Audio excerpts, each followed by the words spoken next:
上次我给闺蜜做的这个弧形飘窗广受好评，所以她想我把餐厅和走道这里也改成弧形的。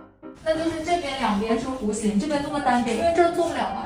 因为这个客厅的墙比较厚嘛，用石膏脚呢就怕太重了。我咨询了专业人士说我是可以用泡沫脚的，然后加上挂网，这个很轻，在它的两边涂上快粘粉，粘上去，这个10几秒就好了。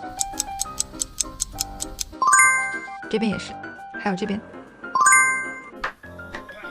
接着就可以给它们挂网了。挂网主要是为了防止这个连接处后期的开裂，然后就可以抹腻子挂平了。其实这一步才是最麻烦的，因为要反复的去抹让它平整，然后呢就是要等它干了。正好看看刚到的边角柜，这柜子好好看哦，我是准备把它放在那个地方。先把地面打扫干净，我是累了不想动了。你好，追蜜，我在。把餐厅清扫一下。好的，准备去餐厅扫拖一次。做一个全能的扫拖一体机器人 X20 Pro 真的很让人省心，期限帕的超大吸力可以轻松吸走多种垃圾。拖地时高速旋转，同时向下加压，这样顽固污渍也能拖干净。它的仿生贴边系统遇到边角还会自动外扩，是毫米级的精准，所以清洁更彻底。